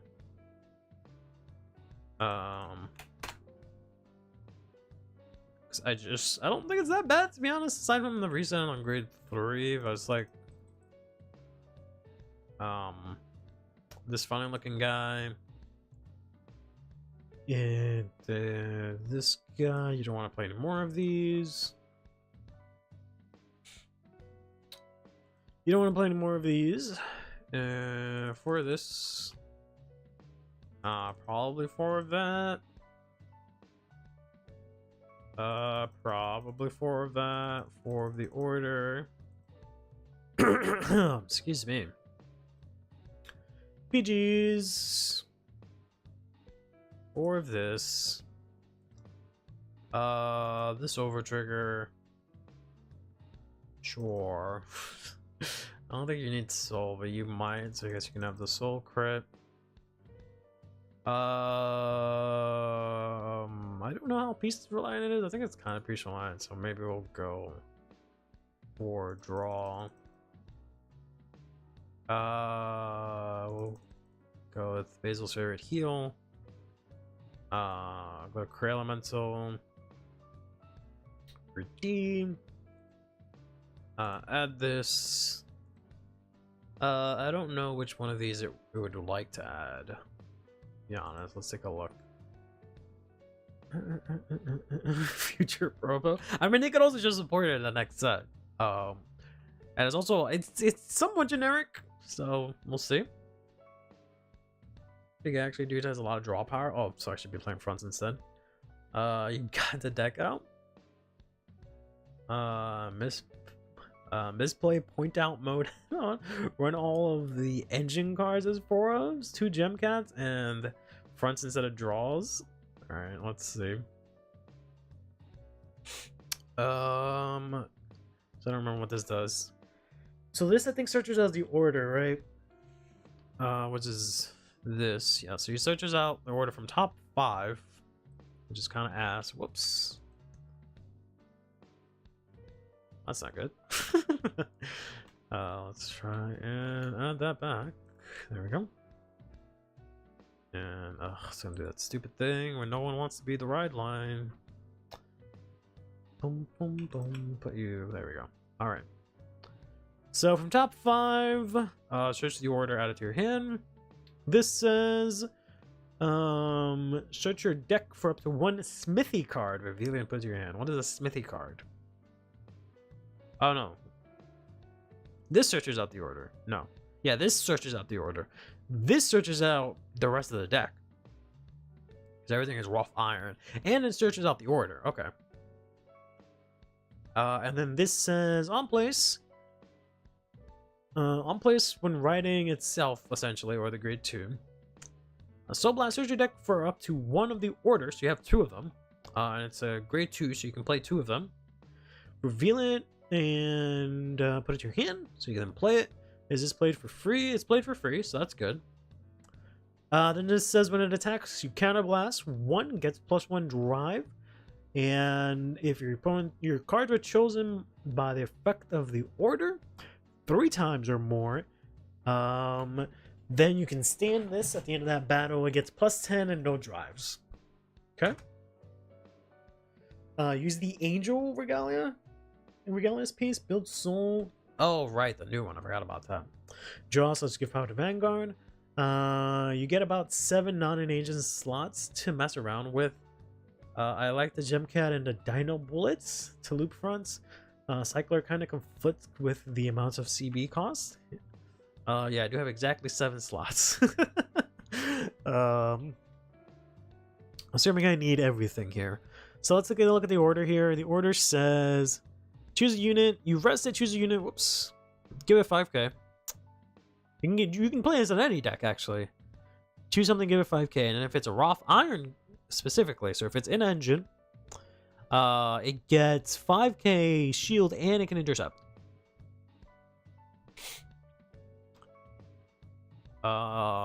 Interesting. And then our targets are 1 of each grade. So we have a grade 1 that lets you soul charge, be selected from the order. And then the way they structure these cards is just, I've noticed they have the same pattern, but they soul charge 1. Then after boosted, if you have the grade 3, you can countercharge by retiring this. Okay, so that's, yeah, see, those are 4 of. Then this is the main target you want to choose from that effect.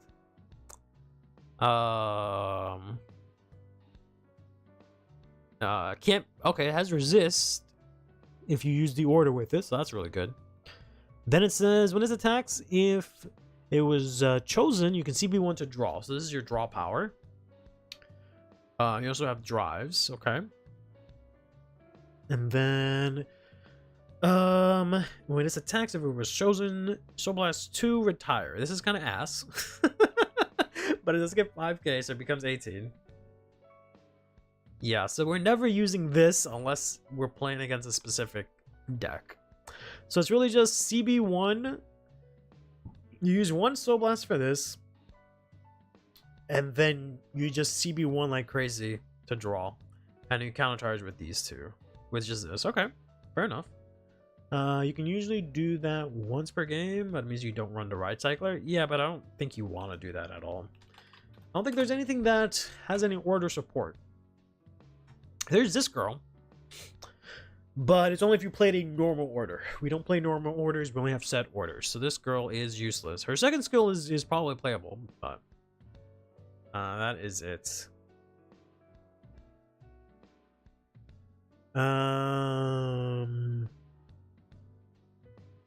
It's just bottom of deck in any order.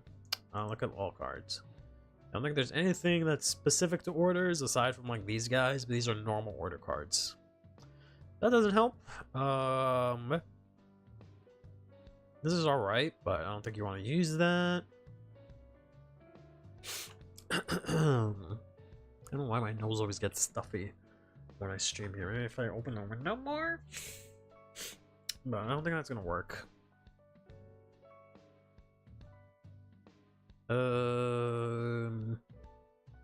Yeah. Nothing.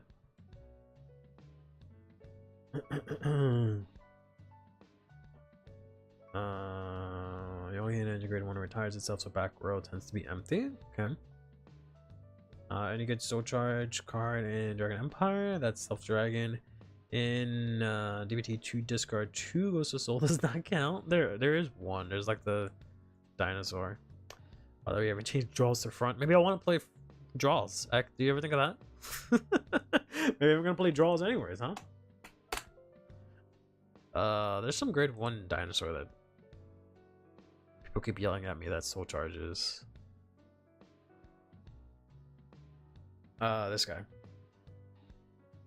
But he's kind of ass. I don't know why. Oh, because I guess I could use the Shiranui. That's why people were telling me. Because your grade will be higher. Let me get some water.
Okay, you guys can't tell, but I put some Vicks on because yeah, I don't know. It's been an issue for a long time where like my nose just gets really stuffy.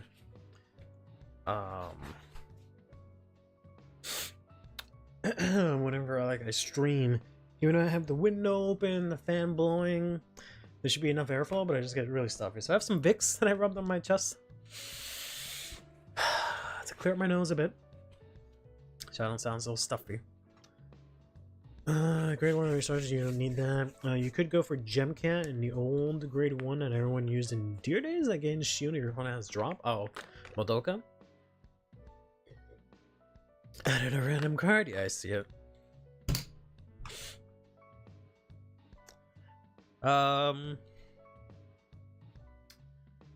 As much as I like disagreeing with Ek, I will say I think fronts are pretty good. Just because you don't hit crazy numbers and you don't really have that many defensives, so that does work out. Ek really wants us to play Gem Cap. Unfortunately, again, as much as I like disagreeing with Ek, I do like the cats a lot, and I play them in every deck. So we're gonna play 2 of them. Possible to pronounce, yeah.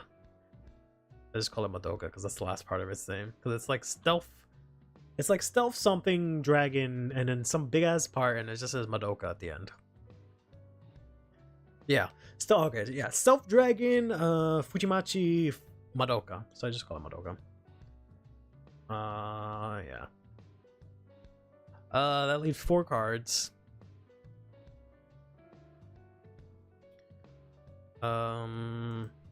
We have the ability to play this. Is Persona Ride really important?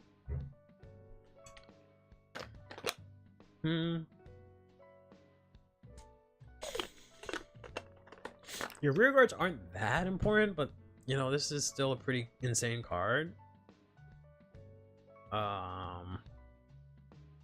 Brachio Force, yeah, there's that. Do I have PGs? Yeah, I have PGs. Yeah.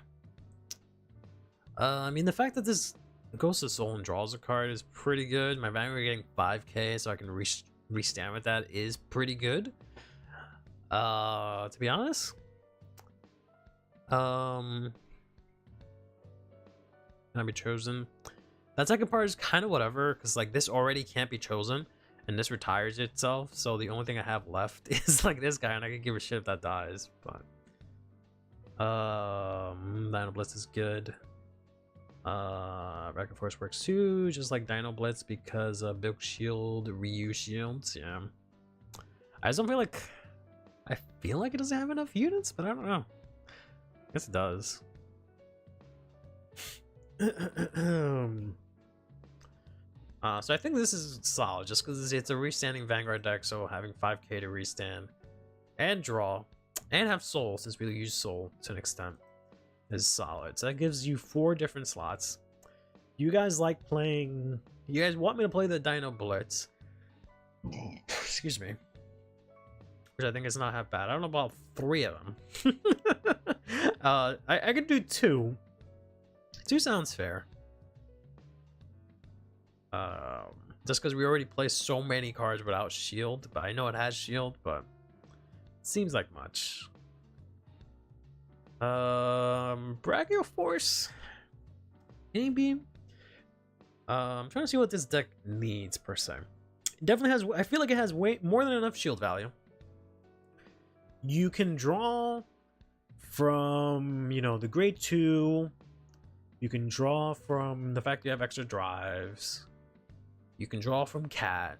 You can draw from this. You have enough draw power. This gives you pretty good shield power because stuff gets intercept. So you probably want another grade 2, but it's only the Roth Iron stuff that gets shield. Oh no, but this gives intercept. Oh, okay. So that makes this not so ass. Because it gives the grade 3 intercept. Okay. Yeah, I was going to say I need back row. That's why I'm kind of against playing Brachio Force. I feel like I need back row. Because if this is going to retire, this is the only grade 1 I really have. If I'm mainly guarding with this, I have no grade 1s. So... works really well with the intercept effect. It works okay. I just don't feel the need for it because like this already protects itself. It offers more protection, but it just doesn't. I'm more into looking at the first part where it gets 5k. So we could play. Is it this? No, that's Meteor Flare. We could play the ride thing, but yeah, I'm thinking a grade 1 that we can do something with. Dragon Empire is notorious for just not really having a lot of good like cards, period, somehow. At least that you can use on a different deck. Let's see what we got here. Can't use anything from the Stride deck set. For the most part, we can't use any of these prayer dragons. This is cool. If I play the set order, yeah, this is actually playable because you want to play the order as much as possible, especially early game. So this gets 5k, and then it goes to Soul and draws you 1. So this lets you use this a lot more ham. This isn't actually half bad, especially as a 2-of. So Madoka's okay. I'm just trying to see if there's anything else other than Madoka.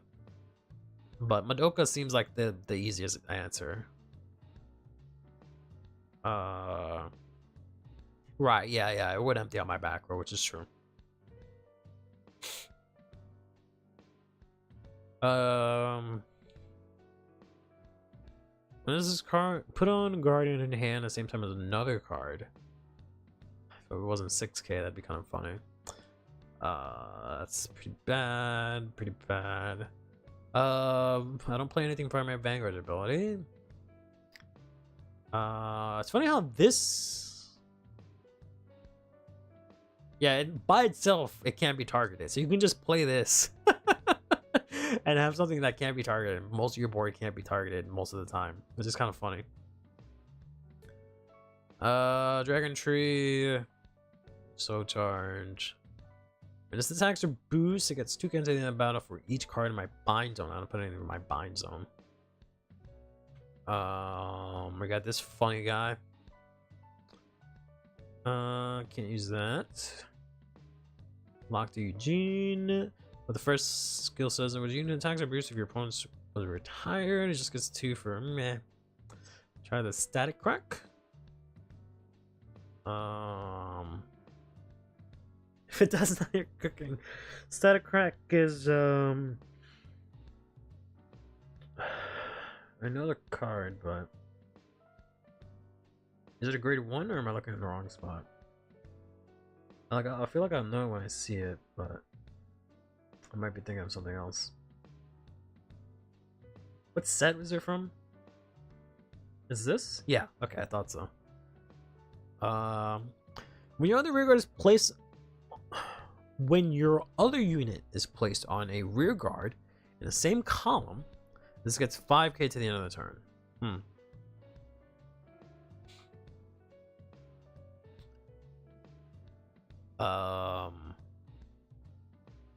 Work with the Vanguard?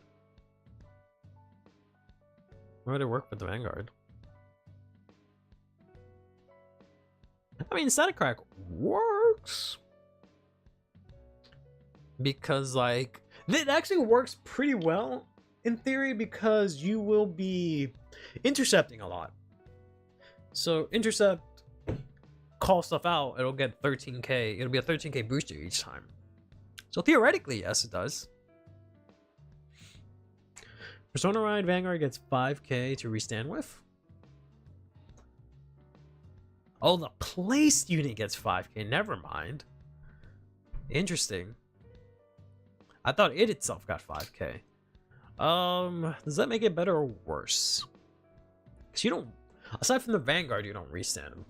I just say unit, so yeah, if you place this behind it, you can give, in combination with like this, you can have him swing in first swing, triple drive, swing in for 23, and then swing in 33.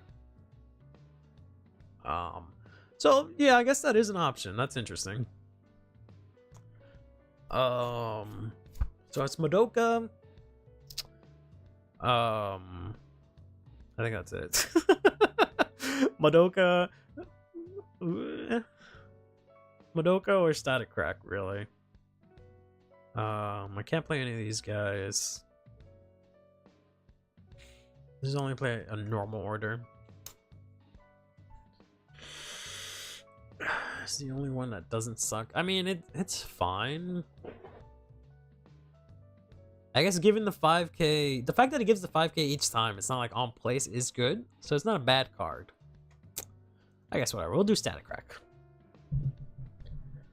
Fine. You guys win. You guys get what you want.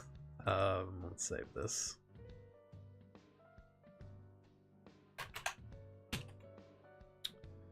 This is Zed Lights.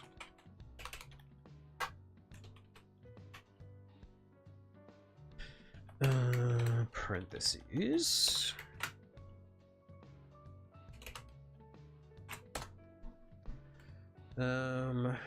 Yeah, it's just Nirvana nonsense. Let's do test hands. See how this works. And let's. I know I said I like this song, but which one's this? Same song? Cool. It has the background. I should have played this one. It's also an hour long. Rum and cola. I know this is sudden, but here's some trivia for you, as you seem to have finished. This is a mix. No, I'm good. This is ambiance. This is the same song, just with more, more noise. Okay. Ooh. No, this is. I need like an extended mix. I don't need just. Why does it keep showing me? Whatever. Whatever. Let's just go back. The fucking. This song.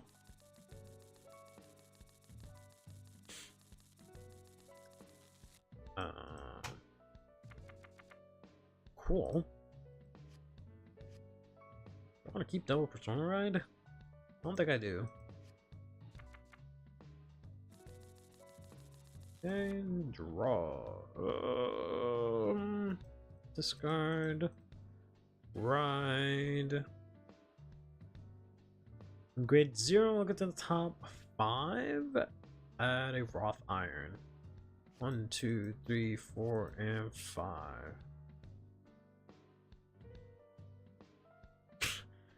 Add any Roth Iron?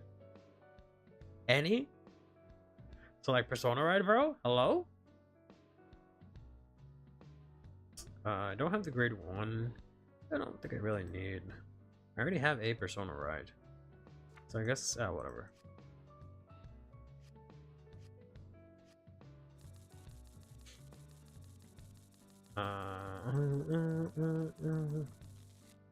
Okay, pass turn, take 1. No, my static crack! Draw. Ugh. Discard heal again, I guess. Riding from the grade 1, search your deck for 1 smithy. Alright, so insta have all the orders. And we'll play it. This is units, which is interesting, so I could just give it to the Vanguard and not commit anything. This only gets that when it's the grade 3, but that's fine. Assuming it's not a retire matchup, we can play this out early. Rest this. Choose one of the units and it gets 5k. And since it's raw iron, it gets intercept and 5k shield. Then this says when it attacks, if I was chosen by it, I CB1 draw. But I don't get the first part. Okay. So go to battle. I guess swing in here, CB1 draw. Swing in here, check. Okay. End turn, get my ass beat because I refuse to draw stuff that I could discard aside from the 2 heals. Draw. I don't know. Yikes. Or it's very searchable, so you can mulligan it away. You say that, but right, even in stuff like Heroes and Arkwright, where you can search it, you still want to open as many as possible. You only need 3. Well, I only have 3, so oh, this search is 1, right? Such drop loss. Alright, I guess I can discard 1. Ride. Soul Blast. Push my deck for the last one. And shuffle. Hey, how you doing, buddy? And I'll play it. I can play the grade 3. Only when it's chosen by it. I guess so. So rest, give this 5k. Rest, give this 5k. Since it was chosen, it gets another 5k. And I could Soul Blast and get Bridge higher, but I don't want to do that. This is only when it attacks, but it's fine. We'll apply it now. I could play this to draw, but I don't think that's worth it. And then yeah, I guess we just go swing here. CB1 to get an extra drive. And if fusions were chosen, which they weren't all 3, so I don't have to worry about that. So first check, heal trigger, let's go. Get bumped, nerd. Second check, third check, let's go, front. Yeah, battle. Swing in, and then swing in, CB1, draw. good. And at the end of the battle, this boosted. Retire, countercharge. I picked the Festival Collection LT. No, I didn't. I picked the Dragon Empire LT. I mean, I guess you can pick the other one, yeah, because you would have no drives when you restand. Well, not really. No, not really.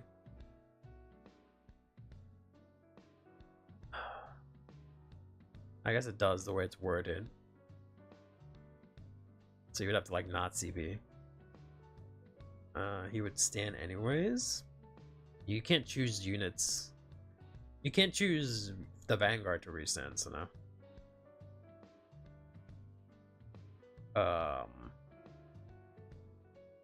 Yeah, we'll pass around that. This guy can't be chosen, and this has intercept, so I can like intercept with him if I wanted to, but I'll probably just my ass get beat a little bit here. Oh, there we go. Guard and guard and guard. Played. I can actually use this if I want to Soul Blast 1, add another copy of the order. It's pretty lit. Which I then will activate. I can go double here. Rest to give this 5k rest. Give this 10k rest to give this 5k no soul charge. Pretty good. I guess, yeah, I guess you maybe don't want this. I don't know. Is this really going to be the only deck in Dragon Empire that you don't want to place it? Come on. Use the same one cat twice. Same one cat? You mean to like guard? Is what you mean. Yeah. Swing in here, CB1 to get the drives, and then I can restand. So first check, second check, critical trigger. Power here, maybe crit here. Third check, let's go. Get fucked. 41. Yeah, make this one bigger, I guess. And then skill restand. This gets plus 10. So I can do like this, maybe.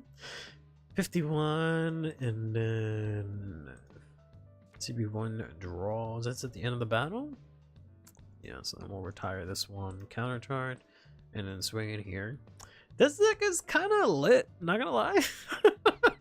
I kind of really like this deck. I don't know. Can my ass be? Oh, that sucks. Can my ass be? Power. Guard, guard, guard. I can cat. Actually, that might be able to like keep these two. Whoops, I put one in my deck.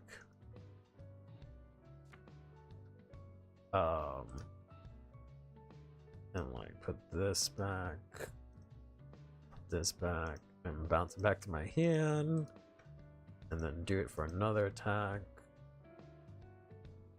Put this here. Put this here.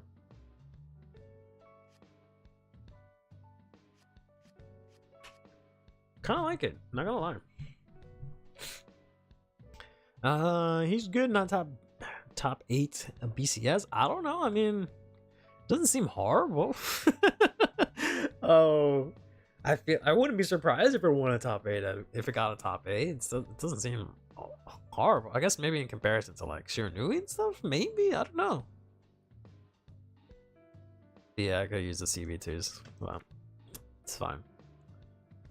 For all I know, I could be fighting Bastion. Draw, no skill, play order again. I can play another dragon. We'll just play this. I don't know.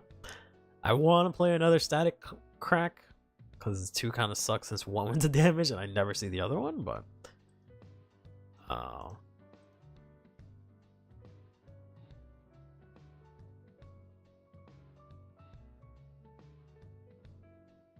and yeah, we just swing in. First check, second check, third check. Let's go. Power, restand. Get plus 10. Swing. Can retire this one. Swing. Counterblast draw. Swing for maybe game? I don't know. I like it. I kind of like it a lot, to be honest.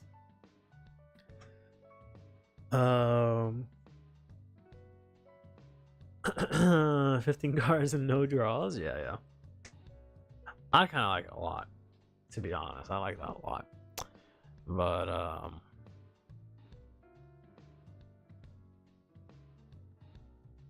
yeah, I think I don't know. I don't really like Dragon Empire decks or restanding decks at all, to be honest. But it's pretty good. It feels nice. Pretty simple. Built it straight from the deck. You don't need any staples really, aside from like this is the only real staple that you'll need, if you even call that a staple, right? The Regalius comes in the set, so that's you know a thing. I guess you could play the blue overtrigger too, so you can even go down a front if you want. Seems pretty good. Doesn't like restanding decks. It's not my fault. Dark States for some reason has a bunch of restanding decks. I don't even play most of them. I only play Omni Cruiser. I don't play Bruce. What other restanding deck is? I don't really play Farbino. I've played it, but I don't like play it like that. What else restands in Dark States? Not Chrono Jet, but I don't play that either. Is that it?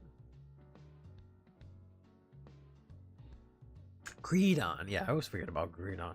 Yeah, I definitely don't play Greedon, even though I kind of like Greedon Mass, but I don't play that. So I pretty much like all the other Dark State sets except Bruce and the restanding ones. Aside from Omni Cruiser, I like Omni Cruiser. No, I kind of really like this, especially you can just build it in one deck. I don't know, people. I think this is really cool and really fun. I know that's a bad word. You're not supposed to have fun playing Vanguard, and you're only supposed to win and only play the things that win because that's the only thing that matters. But I don't know. I really like this.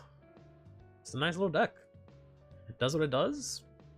Will probably be dirt cheap, right? Aside from like this thing, everything else, it'll be just dirt cheap. I think it's a pretty good deck. Easily take this to local, learn Vanguard, and have fun, win some games, right? I don't know how it does into like Shiranui and Lord, but like those are stupid ass stride decks that are super strong anyways. I don't know why you expect anything to compete with those right now, but I can already foresee the divine stuff coming out and not being as strong as Lord and Shiranui and everyone complaining about it, realizing that the deck sets are not getting support anytime soon, and to just kind of be patient, but whatever. But yeah, I think that'll do it for today. I guess I'd say I'd go catch the Game Awards, but it's probably done by now. We will be back next Tuesday. We'll have a we'll probably spend the whole stream probably talking about all the news, hopefully, in a good way. And we'll see what we can do with all the new information then. And then maybe finally be able to play Leuhan. So I don't like the way it's thrown off my cadence of being able to test things right away. But whatever. I like being able now to instead talk about like the news and stuff. That's kind of nice. Not being able to do anything as much in CFA as before kind of sucks. But there are a lot of other things that I can test out, I guess, that I neglected to test out. Like I didn't test out any of the lyrical stuff. I didn't test out really Shiranui. There's a lot of other stuff from set 13 that I can test out, even though I can do that in IRL as well. But yeah, the old update schedule should return, possibly, hopefully. If not, whatever, we'll just adjust. But yeah, that'll do it for today. Thanks everyone for stopping by. Hope you guys had a good time, and we'll see what happens this Monday, Tuesday, etc. Till then, take care of yourselves and each other. Play Vanguard. And have yourselves a damn good one. KFC? I will probably have some chicken, to be honest, for dinner.